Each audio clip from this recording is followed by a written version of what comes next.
Cela fait maintenant plusieurs semaines qu'il y a plusieurs scandales financiers en Côte d'Ivoire en lien avec le blanchiment d'argent ou de capitaux. Vous êtes nombreux à en parler et dans cette vidéo, nous allons aborder ce sujet-là.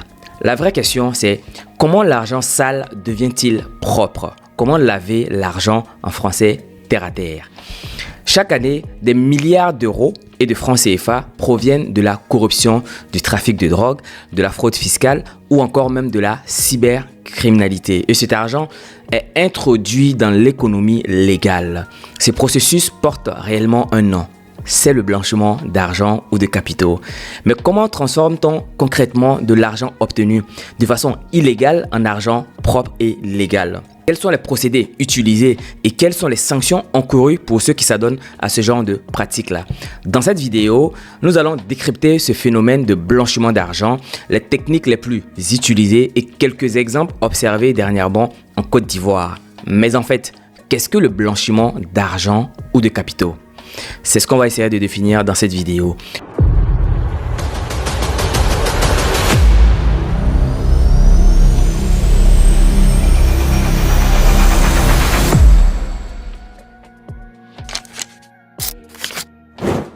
Le blanchiment d'argent est l'ensemble des opérations visant à dissimuler l'origine illégale de fonds afin de leur donner une apparence légitime, légale. Les fonds peuvent provenir de diverses infractions. La corruption, le trafic de stupéfiants, la fraude, le détournement de fonds, la criminalité ou encore le financement de terrorisme. L'objectif du blanchisseur, ce n'est pas le blanchisseur qui repasse vos habits, non, ça c'est celui qui fraude. C'est faire croire que l'argent obtenu illégalement provient d'une activité légale. Une fois blanchi, cet argent peut être utilisé pour acheter des biens immobiliers, pour investir dans des entreprises ou financer un train de vie sans éveiller des soupçons des autorités. Voilà ce qu'on appelle globalement le blanchiment d'argent ou de capitaux. Il y a 3 grandes étapes pour blanchir de l'argent. La première étape consiste à placer l'argent. Comment se passe le phénomène? C'est le moment où l'argent d'origine criminelle est introduit dans le système financier. Par exemple, des dépôts d'espèces sur plusieurs comptes bancaires, des achats de biens de valeur, l'utilisation de commerces recevant beaucoup de liquidités. Il n'y a jamais de paiement par carte, par exemple.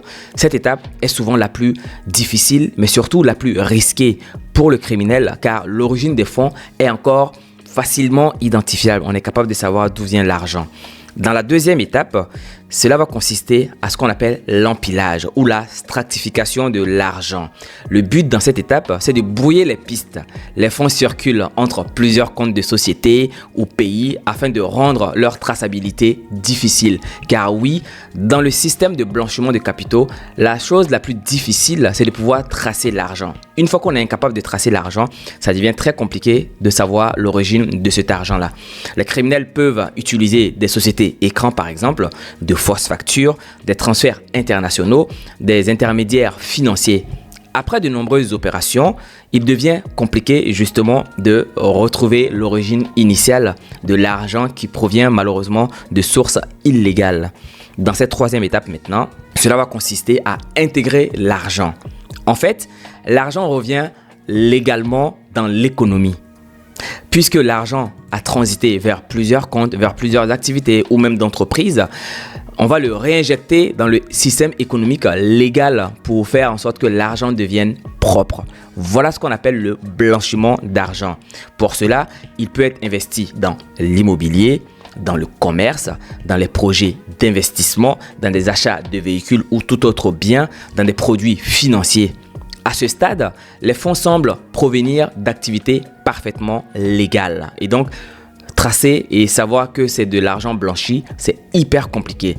Maintenant, nous allons parler des techniques de blanchiment les plus courantes, comme ce qu'on peut observer au travers des médias sociaux et au travers des arrestations qui se passent en ce moment même en Côte d'Ivoire. Les commerces à forte circulation d'espèces sont justement un vrai tremplin pour les blanchisseurs d'argent. Les restaurants, les bars, les stations de lavage ou de commerce de proximité peuvent parfois utiliser ce blanchiment-là pour pouvoir rendre propre cet argent-là, puisqu'il s'agit d'encaissement, encore une fois, d'espèces. Le blanchisseur mélange alors l'argent légal et l'argent illicite. Comment pouvez-vous différencier, par exemple, pour une station de lavage de véhicules, l'argent qui provient d'une source propre, c'est-à-dire l'argent naturellement trouvé en travaillant, de l'argent qui est sale? C'est presque impossible de tracer ce type justement de fonds et de capitaux. On peut aussi fonctionner par le système de fausse facture. Des entreprises complices créées aussi font des prestations qui sont fictives, c'est-à-dire que les entreprises s'adonnent à des activités qui n'existent pas, juste pour faire de la mauvaise ou de la fausse facturation dans le but de réintégrer cet argent-là dans l'économie légale. Les prestations qui peuvent justifier cela aussi, ce sont les entreprises qui évoluent dans le transfert d'argent ou de capitaux, tout ce qui est Western Union, RIA, en tout cas les petites agences qui s'adonnent justement parfois à ce genre de pratiques-là. Sur le papier, tout paraît normal, alors qu'aucune activité n'est réellement connue ou ait lieu. C'est juste des activités fictives qui ont été créées dans le but de pouvoir transposer cet argent illégal en argent légal. Le secteur immobilier est aussi un secteur où l'argent est abondamment blanchi. On peut constater en Côte d'Ivoire, on voit la bulle immobilière qui est en train de croître. Beaucoup d'entreprises sont en train de construire. Il y a même des individus qui construisent. On ne connaît pas l'origine de leurs fonds. Donc ça laisse à croire que malheureusement pour certains, il y a quelque chose d'assez louche. L'achat puis la revente de biens immobiliers, comme je le disais, permet parfois de réintroduire des fonds d'origine douteuse dans le circuit légal. Les nouvelles technologies, par exemple, aussi comme la crypto-monnaie, les paiements électroniques et certaines plateformes numériques peuvent également être exploitées pour compliquer le suivi des transactions, même si les autorités renforcent les moyens de contrôle. Ça reste quand même très compliqué, malheureusement, pour les autorités de pouvoir tracer certaines sommes ou certains flux de capitaux. La question est la suivante maintenant. Que risque-t-on juridiquement lorsqu'on est coupable de blanchiment d'argent?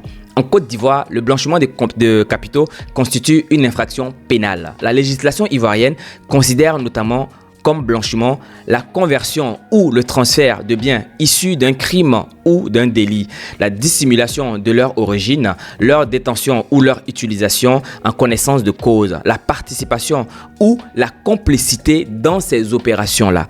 Si vous avez suivi récemment les arrestations qui ont lieu ou les jugements qui sont en cours pour certains influenceurs sont inculpés d'avoir effectué du blanchiment en raison de ce genre de pratiques et ce genre d'actions. Donc, c'est très compliqué malheureusement parfois de pouvoir tracer le flux, mais à un moment donné, vu le train de vie de la personne, on peut commencer à estimer que l'origine des fonds est quand même assez douteux. Pour lutter contre ces pratiques-là, la Côte d'Ivoire dispose notamment de la Centif CI. Donc la Centif, c'est un organisme chargé de recevoir et d'analyser les déclarations d'opérations suspectes transmises par la banque et autres professionnels assujettis. Comme vous pouvez le remarquer, beaucoup de ces transactions parfois passent par les banques ou des institutions financières qui, elles, lorsqu'elles ont le moindre doute, peuvent alerter justement la Centif CI, donc la Centif Côte d'Ivoire, pour qu'eux ils puissent justement se pencher sur ce sujet-là et sur les individus justement qui sont soupçonnés de pouvoir mener ce genre d'actions qui ne sont pas totalement claires. Maintenant, quelques exemples liés à la Côte d'Ivoire sur le fait de blanchiment d'argent. Il est important de distinguer les affaires judiciaires prouvées des simples soupçons.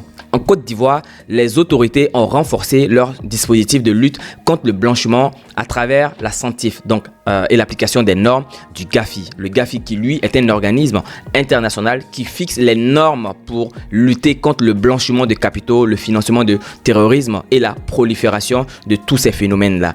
Parmi les secteurs considérés comme exposés figurent par exemple les transferts d'argent transfrontaliers, certaines opérations immobilières, les sociétés écrans, la cybercriminalité et la fraude numérique. Et ça, on va par exemple pointer du doigt les brouteurs pour résumer tout simplement. Plus récemment, les mécanismes ivoiriens de lutte contre le blanchiment ont fait l'objet d'évaluations internationales conduisant les autorités à renforcer davantage leur arsenal réglementaire et leur capacité de contrôle. Pour finir cette vidéo, ce qui est important de retenir, c'est que le blanchiment d'argent n'est pas un simple problème financier. Il favorise la corruption, il alimente le crime organisé et fragilise surtout la confiance dans l'économie d'un pays. Comprendre ces mécanismes permet de mieux saisir pourquoi les banques, les entreprises, les États consacrent autant de ressources à sa détection. Car derrière chaque opération de blanchiment se cache souvent une activité criminelle que l'on cherche à rendre surtout visible. Selon vous maintenant, la nouvelle technologie ou les nouvelles technologies rendent-elles la lutte contre le blanchiment d'argent facile ou difficile? Dites-le moi en commentaire et on va essayer d'en débattre. D'ici là, on se retrouve dans une prochaine vidéo et j'espère surtout que vous avez aimé ce format-là. Si c'est le cas, n'hésitez pas à me le faire savoir également en commentaire. Partage cette vidéo avec au moins une personne de ton entourage. Prenez soin de vous et de vos proches. À très bientôt. Au revoir.